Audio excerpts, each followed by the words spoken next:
¿Con qué sueña Stephen King? ¿Qué sueños atormentan a este escritor estrella, cuyas novelas han sido fuente de inspiración para una cantidad fabulosa de películas y series de televisión? ¿Cuáles son las pesadillas de este maestro del suspense y el terror? La gente me pregunta qué me da miedo. Todo me da miedo.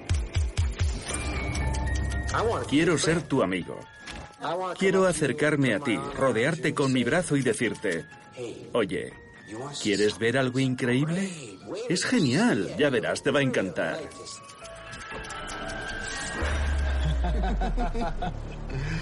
Y de eso se trata, tienes que asustar a la gente.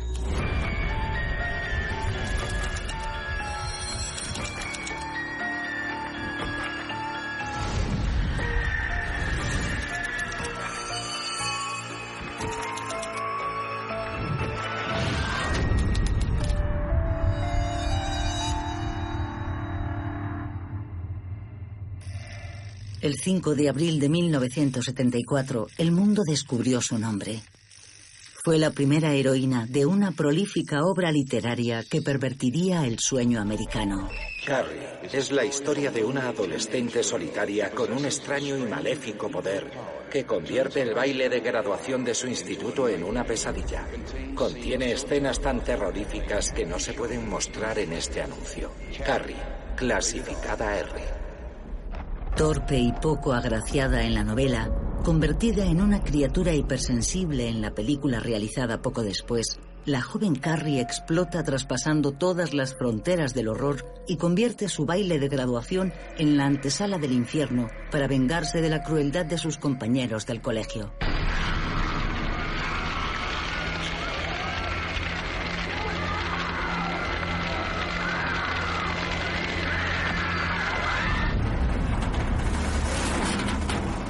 A través de la brecha abierta por Carrie se precipitará una abominable manada de monstruos. Un sabueso sediento de sangre. Un escritor fracasado perseguido por fantasmas horribles. Un coche resplandeciente cuyo carburante es la crueldad. Un payaso caníbal que acecha a los niños de los suburbios.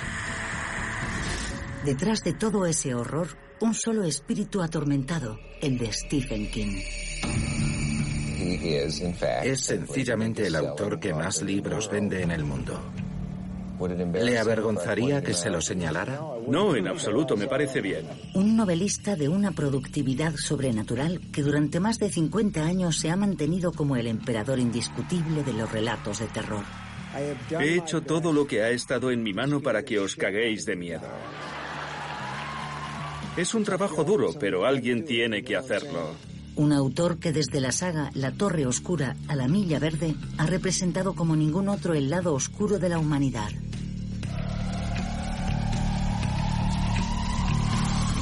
¿Por qué nos invade esta devoción por el horror, los asesinatos y los psicópatas en la literatura y en el cine hoy en día? Bueno, creo que hay una docena de razones, pero las primeras 10 son que la gente piensa que el terror es divertido.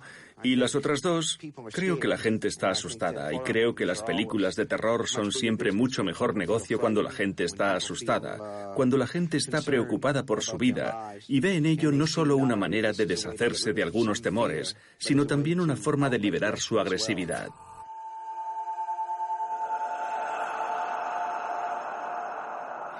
La sociedad da puntos por un buen comportamiento emocional, así que obtenemos puntos por ejercitar esos músculos emocionales.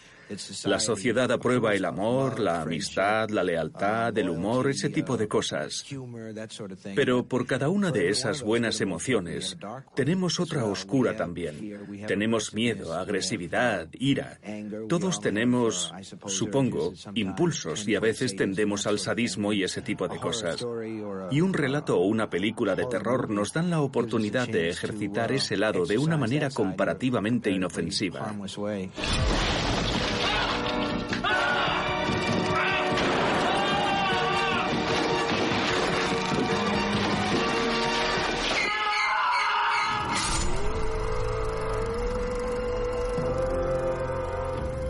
De vez en cuando la gente necesita experimentar eso. Tienes que tener un poco de locura en tu vida consciente, creo, así como en tu vida inconsciente y onírica.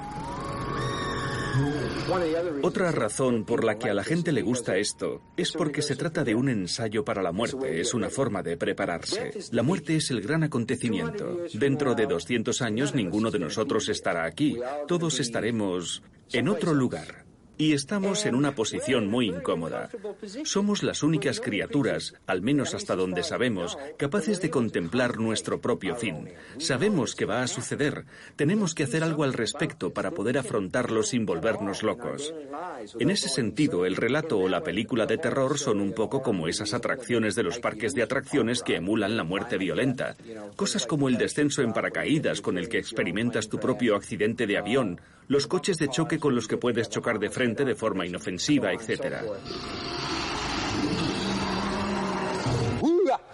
Te pillé. Es verdad, es verdad. ¿Han visto lo malvado que soy? ¿Por qué me gusta hacer esto a la gente? Porque es divertido, obviamente, pero...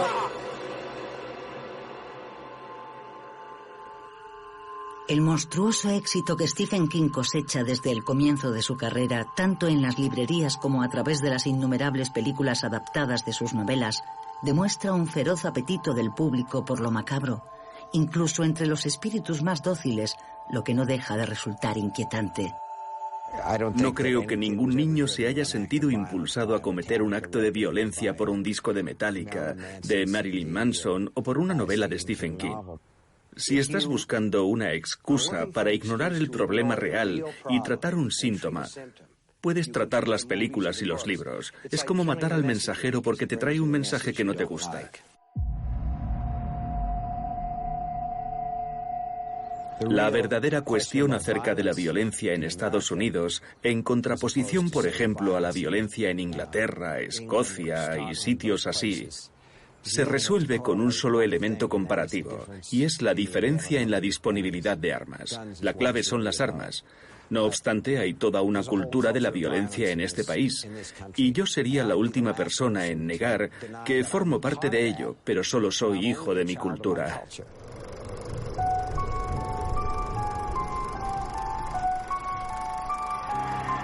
Porque Stephen King es un producto genuinamente americano, traumas incluidos. Este niño de los años 50 quedó profundamente marcado por el asesinato de John Fitzgerald Kennedy, pero también por la aparición de una violencia hasta entonces inédita en la sociedad occidental. Cuando era un niño había un tipo que podría ser el primer asesino en serie moderno, llamado Charlie Starkweather. Ese tipo de cosas no ocurría, o al menos no ocurría con mucha frecuencia. Yo tenía un álbum de recortes con un montón de recortes suyos. Mi madre encontró el álbum y creo que me dijo, ¿por qué? ¿Por qué te interesa este tipo?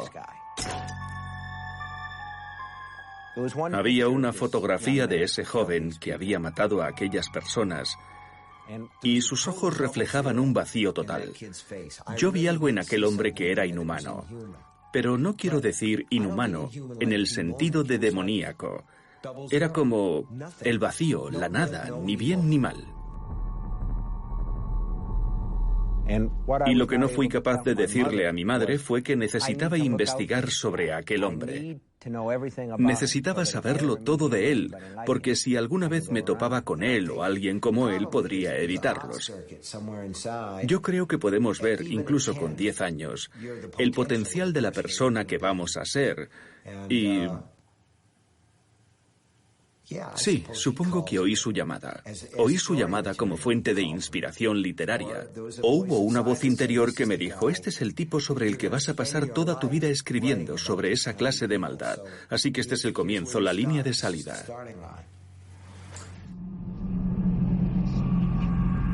Más allá del placer de dar miedo, los relatos de Stephen King son cuentos de hadas modernos que ponen en guardia a sus lectores contra los monstruos de la realidad.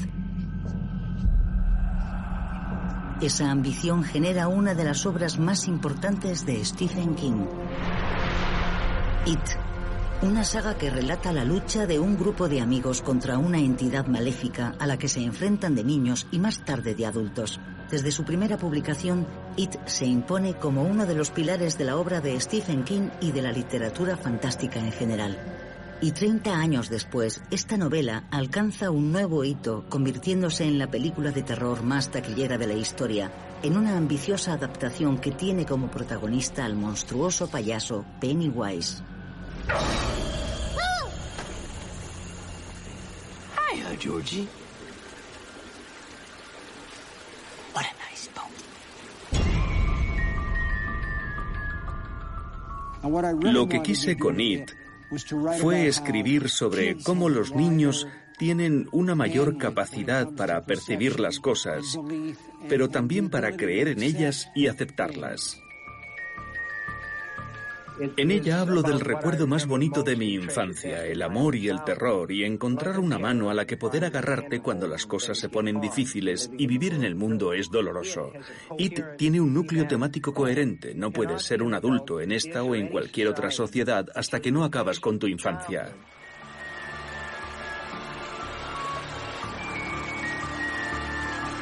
Come on back, it says. Come on back, let's finish our business in Derry. Bring your jacks and your marbles and your yo-yos. We'll play. Come on back and we'll see if you remember the simplest thing of all. How it is to be children, secure in belief and thus afraid of the dark.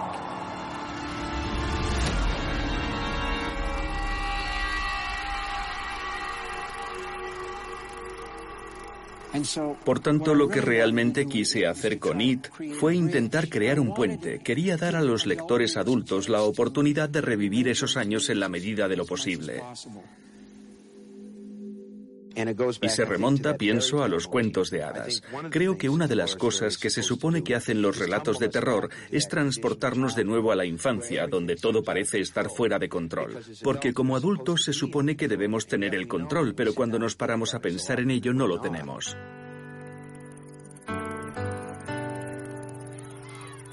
Los cuentos de hadas terroríficos de Stephen King reservan un lugar especial a los personajes infantiles.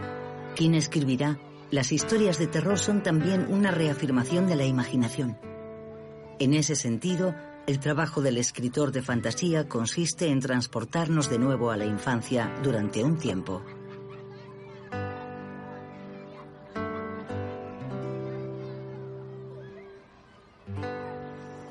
Si en uno de mis relatos le otorgo un don a un niño, como sucede en El Resplandor, con la habilidad de Danny para brillar, para ver el futuro, o la telequinesis de Carrie White, es otra forma de decirle al lector: mira al niño que hay en ti. ¿Qué dones tiene ese niño? ¿Te has fijado en cómo piensa? Porque los niños no tienen un pensamiento rectilíneo. Toman desvíos, son dúctiles.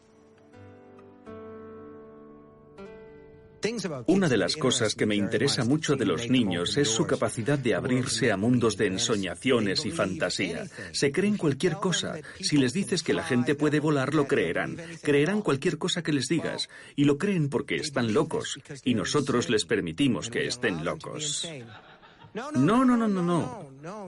Los niños hablan con gente que no existe hasta que la enfermedad de la racionalidad se instala en ellos.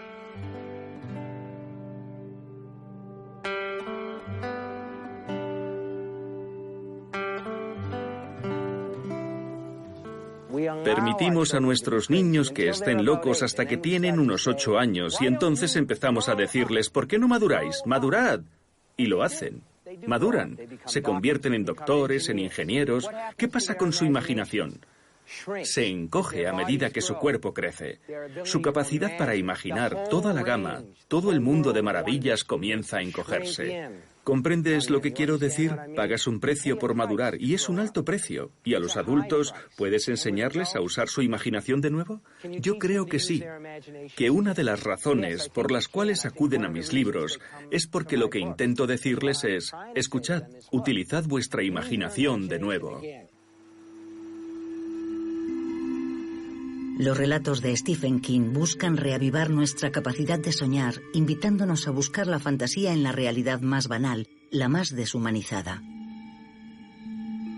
Y será también el tema de su primera y única película como director, La rebelión de las máquinas, en la que las máquinas declaran la guerra a la humanidad.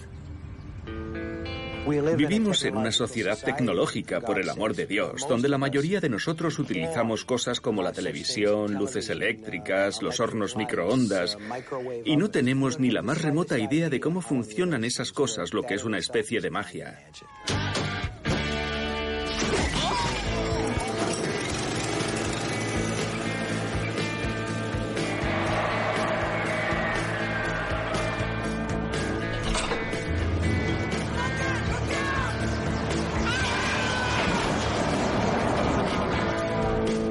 Yo tengo miedo de los camiones, de los coches.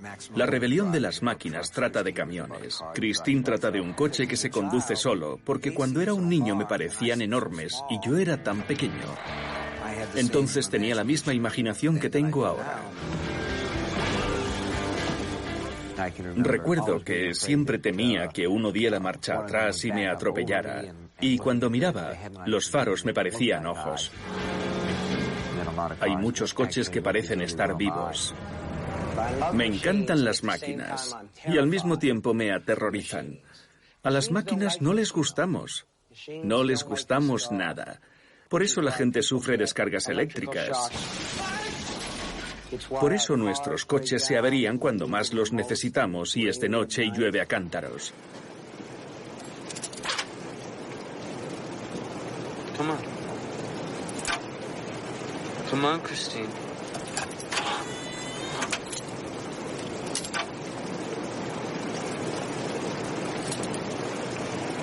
Come on, baby, please. It's all right. Everything is the same.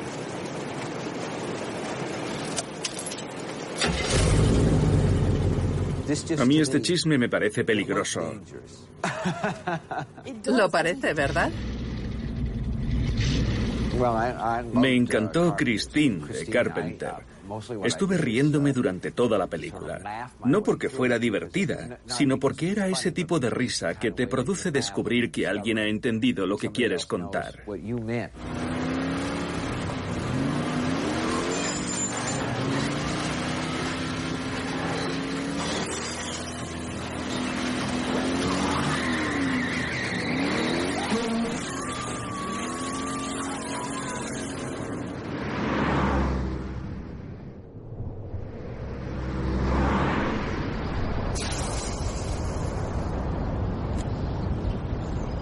Y al igual que cuando hace descarrilar un tren, Stephen King utiliza la fantasía para distorsionar su realidad y la de sus lectores.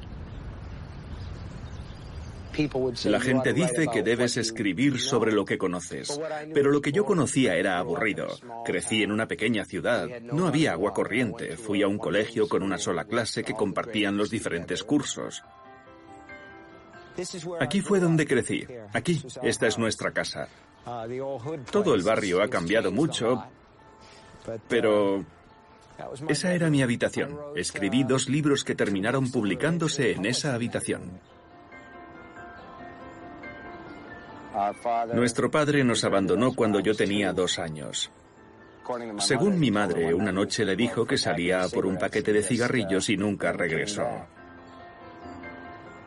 Encontramos cajas con sus cosas. Contienen libros y papeles. Era navegante en la marina mercante. Y encontramos cajas con sus libros y papeles en el desván de mi tía. Para entonces yo ya había empezado a publicar relatos extraños. Y encontré una caja entera de libros de bolsillo sobre monstruos y demonios y el hombre del saco. Así que parece que teníamos intereses comunes. Para mí la existencia no era idílica, ni hermosa, ni nada parecido. Era simplemente aburrida. Yo quería salir al espacio exterior, luchar contra monstruos en los pantanos de la Amazonia, así que escribía sobre esas cosas. Y más tarde encontré una manera de fusionar esos 2 intereses. Mi interés en lo extraño y misterioso y en el mundo moderno.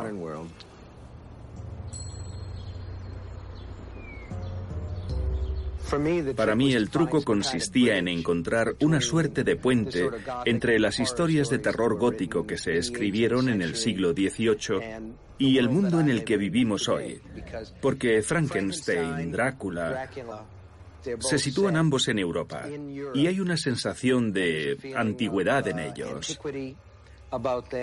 Hay castillos, hay páramos, y yo no vivo en ese mundo.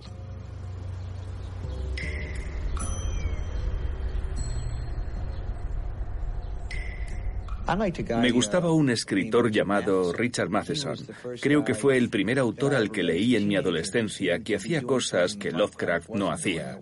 Sus historias no se situaban en Europa del Este. El horror podía tener lugar en la tienda de conveniencia del barrio o abajo en tu calle podía estar sucediendo algo horrible.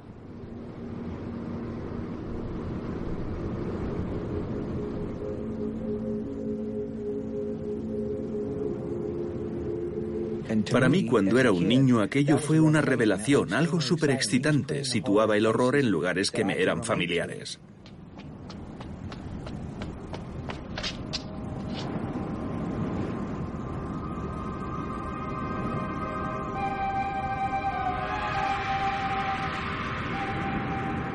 Estaba impartiendo un curso sobre Drácula en el instituto. Lo hice en 3 o 4 ocasiones, y cada vez que lo impartía más me interesaba lo potente que era la novela como historia. Una noche que estábamos hablando sobre ello dije, y esta es la pregunta mágica, dije, ¿qué pasaría si Drácula regresase hoy? Pero supongamos que volviera a una pequeña ciudad en algún lugar del interior de Maine. Cuando pasas por esas ciudades, todo el mundo podría estar muerto y ni siquiera te enterarías.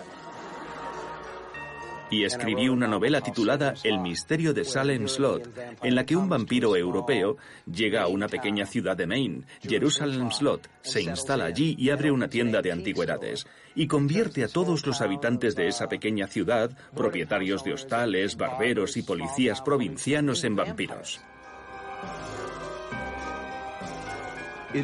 Es un municipio extenso y placentero, al que sus antiguos habitantes llamaban el Solar, y donde jamás sucedía nada demasiado notable. Pero hace poco más de un año, algo fuera de lo común empezó a suceder en Jerusalem Slot. La gente comenzó a desaparecer.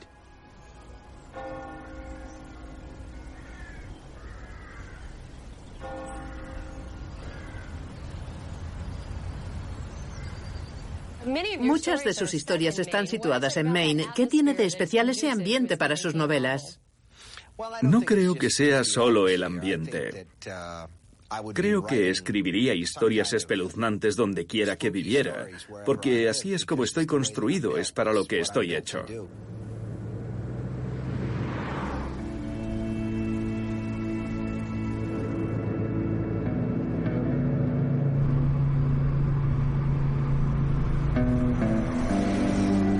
Más allá de su inventiva desbordante, Stephen King permanece anclado a la idea de escribir sobre y para los habitantes de su estado natal, donde reside todavía en una vieja casa burguesa restaurada a su estilo.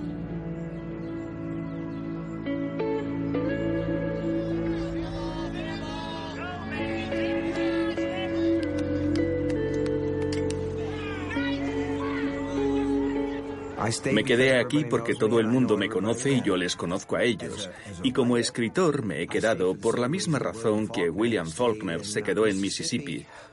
Porque hay muy pocos lugares en el mundo que son tuyos, que realmente conoces y sobre los que puedes escribir.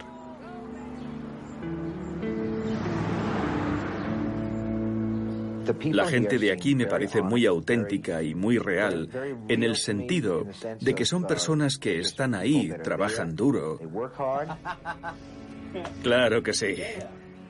Aquí me han tratado siempre como a un ser humano y no como a un bicho raro. Me tratan como siento que soy, una persona normal y corriente que se esfuerza en su trabajo.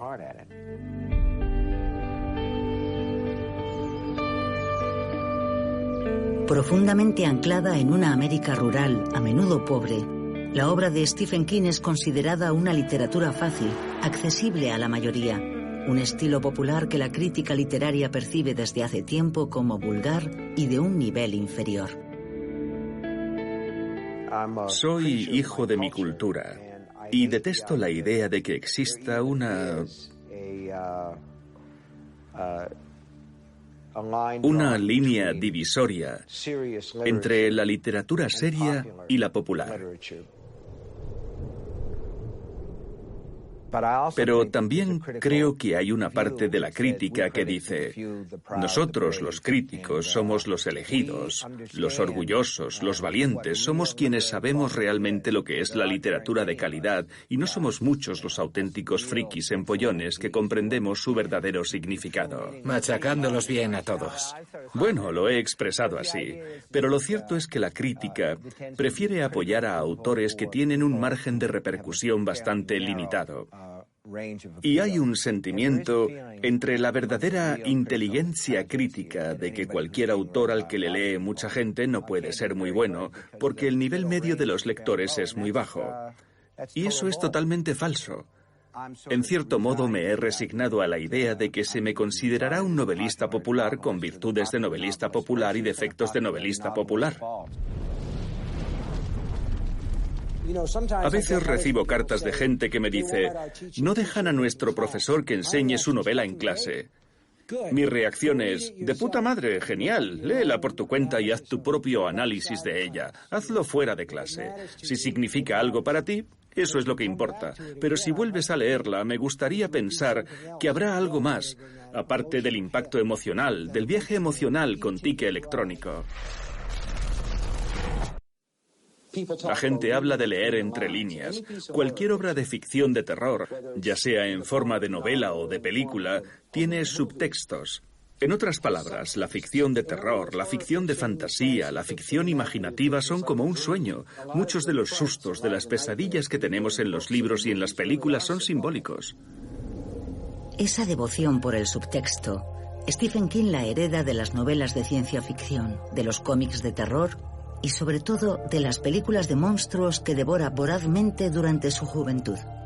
Porque esta cultura pop a priori ligera y efectista conecta profundamente con las inquietudes de un niño de los años 50. En los años 50 hubo una serie de películas de terror en los Estados Unidos sobre insectos gigantes. Los había por todas partes. Una con James Arness titulada La humanidad en peligro, sobre unas hormigas gigantes en las alcantarillas de Los Ángeles. Otra era El principio del fin, en donde unos saltamontes gigantes invaden Chicago. Y para deshacerse de los saltamontes graban la llamada de apareamiento del saltamontes salvaje y la emiten en embarcaciones por el lago Michigan. Los saltamontes salen de los edificios, se meten en el lago y se ahogan, porque al final el sexo siempre nos lleva a la perdición.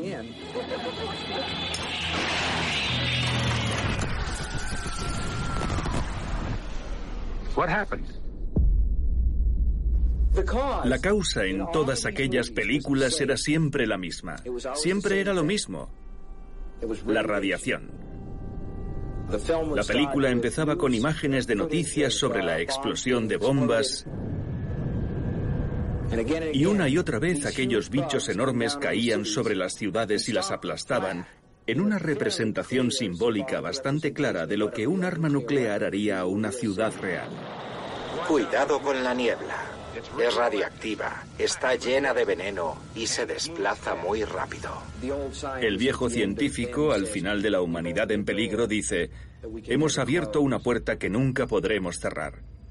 Y detrás de esa puerta hay una luz blanca.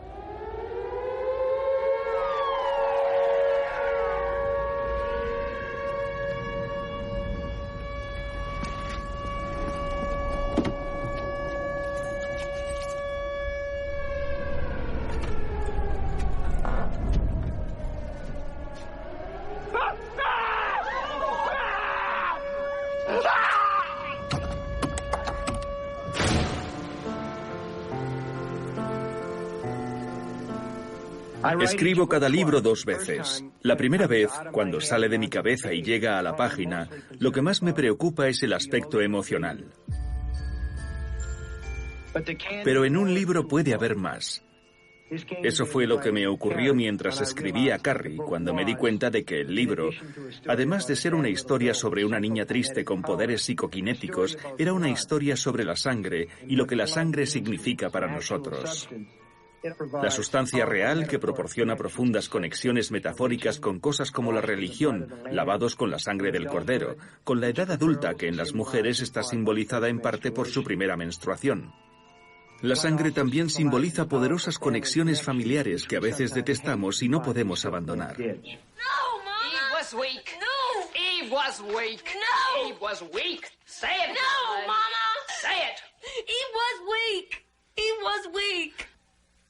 Lord visited Eve with a curse. And the curse was the curse of blood. You should have told me, Mama. You should have told me. Creo que la gente joven que no lee habitualmente se siente atraída por esa combinación de impacto emocional y a veces investigación intelectual, honesta y simplista. Creo que incluso aquellos que no son capaces de detectar una unidad temática piensan que los libros son mejores cuando tratan de algo, y sobre todo cuando tratan de algo que les concierne. Porque una novela como El Resplandor, pasé un año trabajando en ella, un año de mi vida. Tiene que tratar de algo. Apegado a sus raíces populares, pero también a una escritura visceral, Stephen King solo podía sentirse traicionado por la adaptación cinematográfica que hizo Stanley Kubrick de su novela El Resplandor, ya que la película, muy cerebral, se aleja del carácter exuberante de la obra original, repleta de fantasmas y animales carnavalescos que custodian un hotel embrujado aislado en la montaña. I love you, Danny.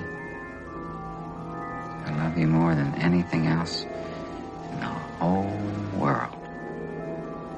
I would never do anything to hurt you. Never.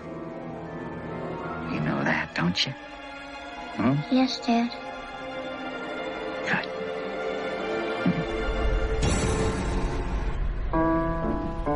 Stanley Kubrick era el tipo más frío del universo.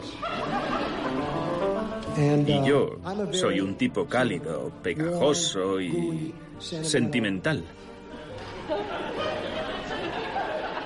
La diferencia entre la versión de El Resplandor de Kubrick y la mía es que la mía acaba con el hotel en llamas y la suya con el hotel congelándose.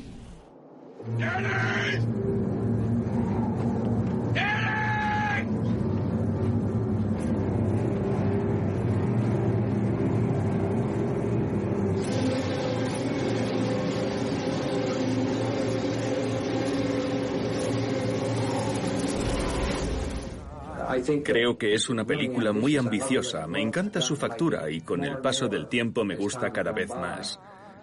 Pero tengo días en los que pienso que le di a Kubrick una granada activada y él se tiró encima de ella.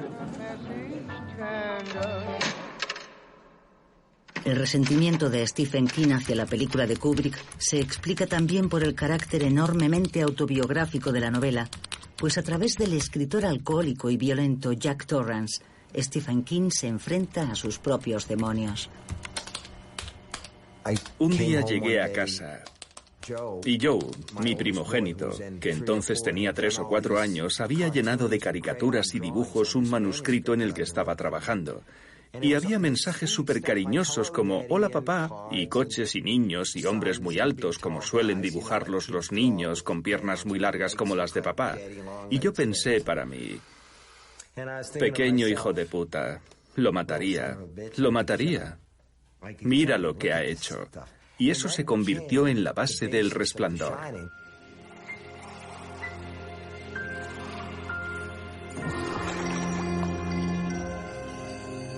Usted debe saberlo todo, doctor, dijo Jack. Poco después del nacimiento de Danny yo caí en el alcoholismo. Durante toda mi época de universitario tuve un problema con la bebida que empeoró bastante después del nacimiento de Danny, en la época en que escribir se me hacía muy difícil. Cuando Danny tenía 3 años y medio me derramó una lata de cerveza sobre los papeles con los que estaba trabajando, o con los que estaba perdiendo el tiempo en todo caso, y bueno, a la mierda.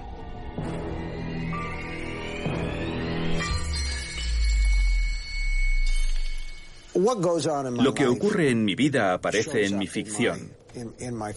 Recuerdo que mientras escribía El Resplandor sobre el borracho seco de Jack Torrance, pensaba para mí: Dios, cómo me alegro de no ser ese tipo. Yo bebo mucho, pero no tanto. No llego a esos extremos. Y luego, años después, cuando ya era de nuevo una persona abstemia, me dije, yo era ese tipo. Pero, ¿sabes?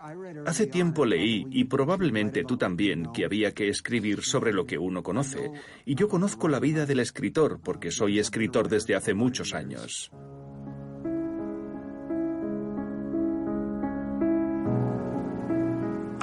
El hecho de escribir no me parece muy interesante. Puedo escribir sobre ellos sucintamente, pero la verdadera historia debe estar en otra parte.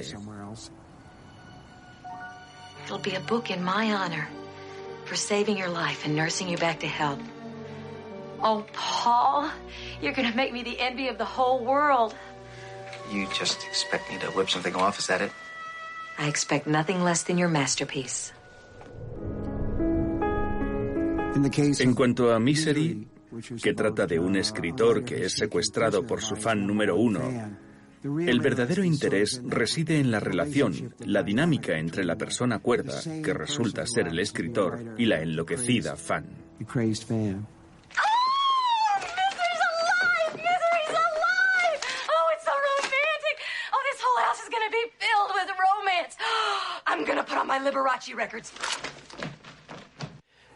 Misery me dio la oportunidad de hacer un par de cosas.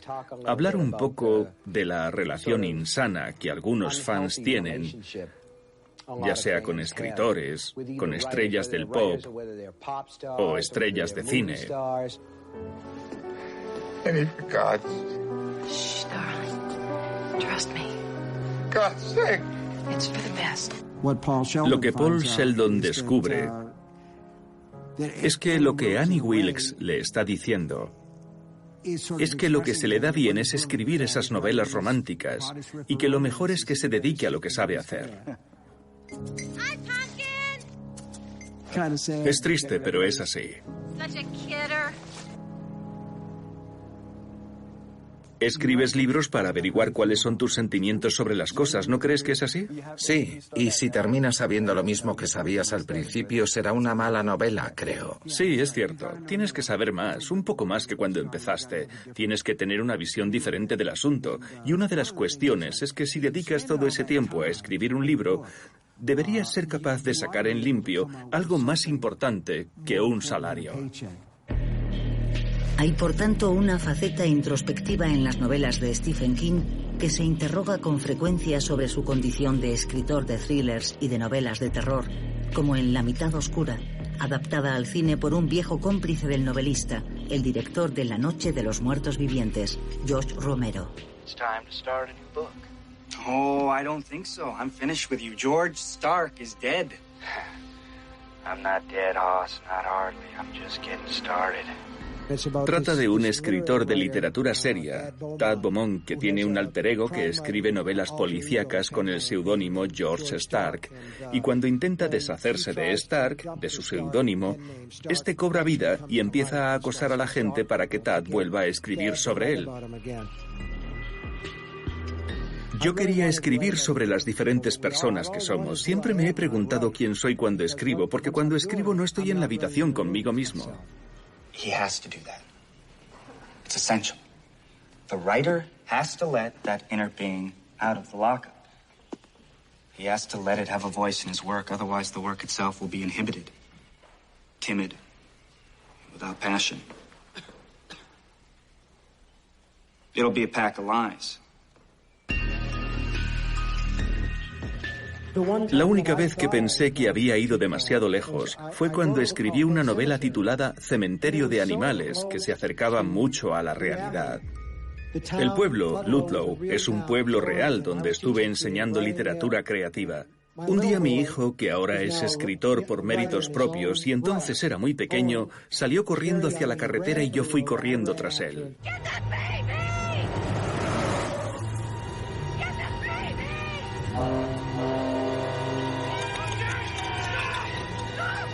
La única diferencia entre el libro y la vida real es que yo atrapé a mi hijo y Luis no.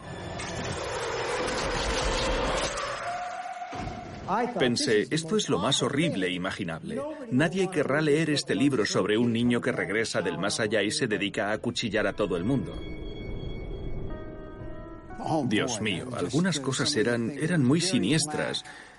Y cuando terminé la novela la metí en un cajón porque pensé que nadie querría leer algo así, pero lo hicieron. Así que se jodan.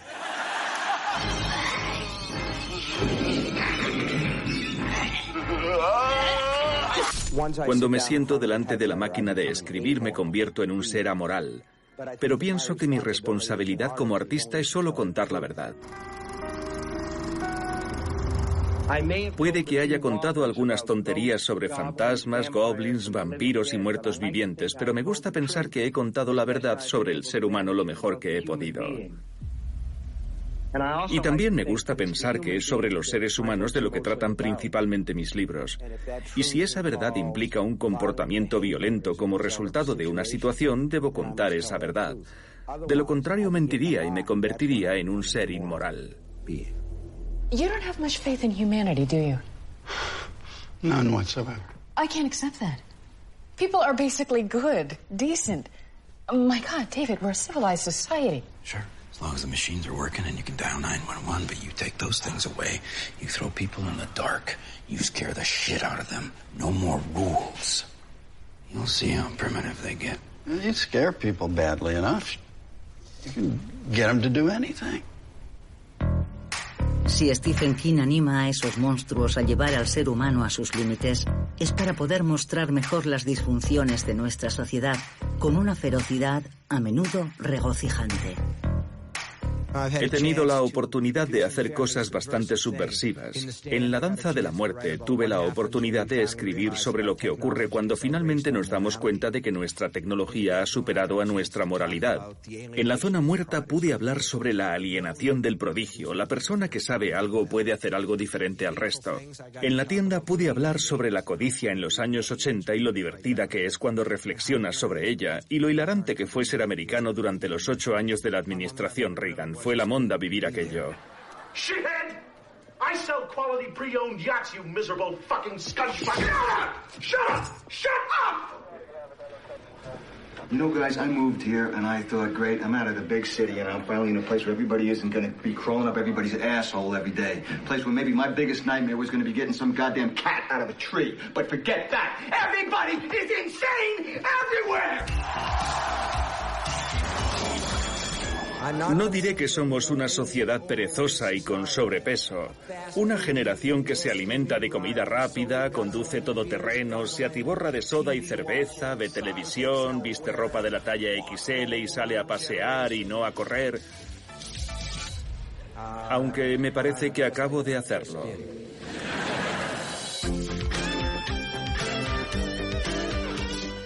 Me educaron en la creencia de que los escritores eran los agentes secretos del arte y que debíamos pasar desapercibidos, ser invisibles, y de esa manera podríamos recabar material, observar a la gente, y eso nos ha permitido tomar nota de ello y utilizarlo en nuestras historias.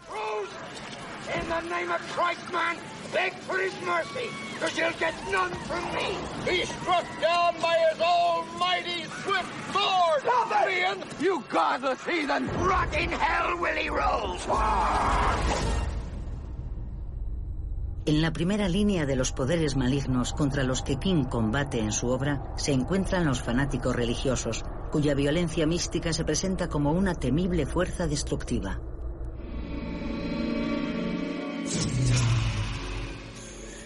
Behold, a dream did come to me in the night, and the Lord did show all this to me. Praise God! Praise the Lord! Mi mujer es católica no practicante y suele citar una frase que escuchó siendo una niña cuando estudiaba en colegios parroquiales y acudía a la iglesia todos los días. Por lo visto, la actitud de la Iglesia Católica hacia los niños es: dadnos vuestros hijos y serán nuestros para siempre. Y cuando un niño es educado en ese ambiente fundamentalmente estricto, y yo lo fui, se instala en tu mente y se convierte en una parte de tu psique para siempre. Y parte del pecado, en mi opinión, es tomar las mentes dúctiles de los niños y moldearlas.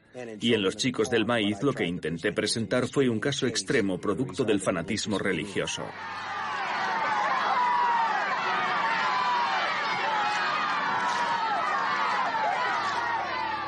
Es un ejemplo muy claro de lo que pienso acerca de la religión, y mi idea es que toda religión organizada conduce tarde o temprano a la fosa común.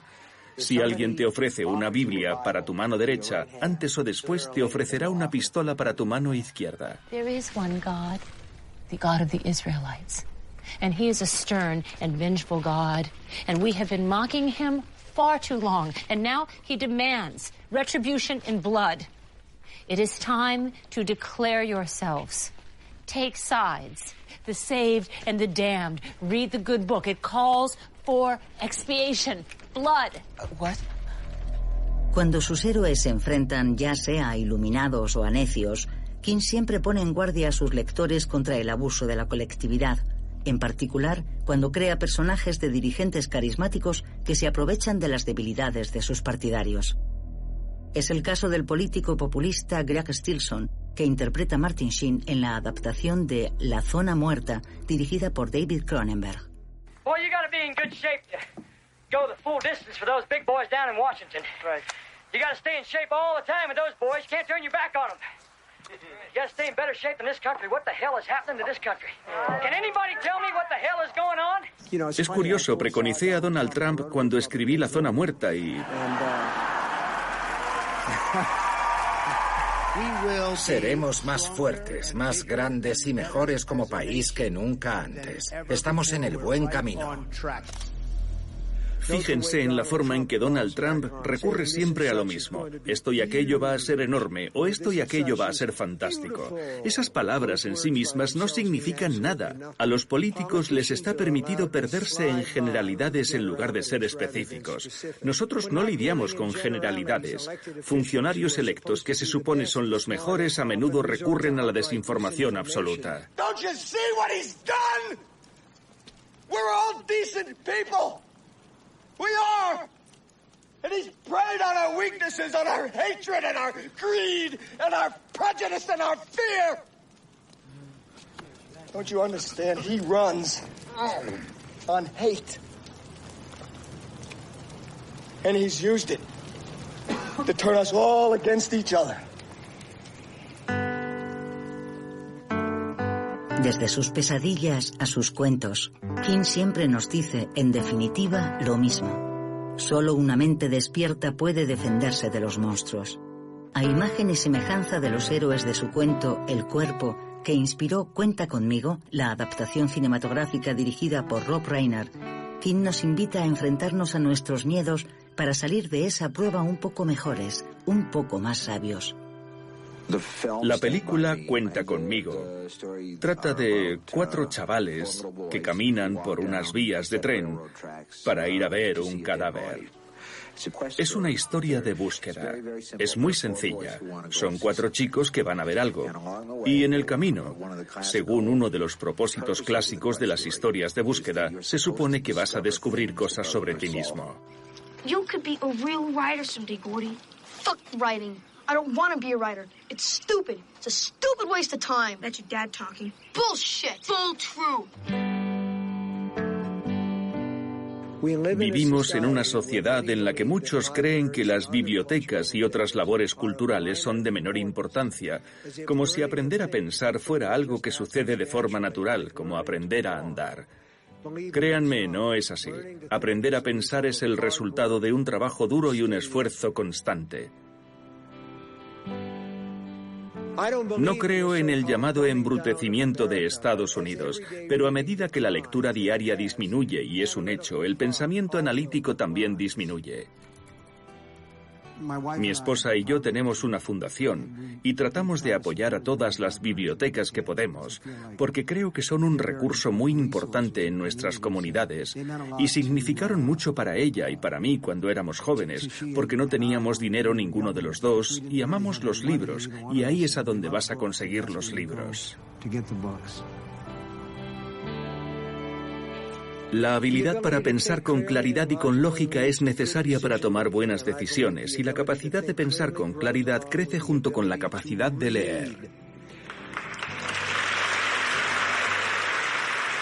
It's like God gave you something, man. All those stories that you can make up. And he said, this is what we got for you, kid. Try not to lose it. But kids lose everything unless there's someone there to look out for them. And if your parents are too fucked up to do it, then maybe I should. Rebasados ya los 70 años de edad, Stephen King ocupa un lugar sin parangón en la literatura contemporánea. Filántropo, padre de familia afectuoso, mecenas, se ha convertido en medio siglo en uno de los grandes narradores de nuestro tiempo. Un artista local y universal al mismo tiempo, profundo y siempre accesible. Y es la fuerza de sus pesadillas lo que continúa haciéndonos creer en la posibilidad de un ideal, de un sueño. ¿Qué considera que es lo más importante de todo lo que ha hecho? Bueno, creo que he proporcionado a mucha gente cierta cantidad de placer perverso. Y creo que he sacado a mucha gente de su vida cotidiana para llevarla en trenes de fantasmas. Y la gente ha continuado haciéndolo. Y tal vez ha disfrutado con ello. No sé si hay algo más allá de eso. Nunca he proclamado que la literatura sea algo honorable. Aunque sí creo que la literatura, las historias salvan vidas, salvan literalmente vidas y hacen la vida posible y abren nuestra vida y la hacen más rica y mejor. Si me preguntas si lo que he hecho es importante, la respuesta es: para mí sí, para los demás tal vez.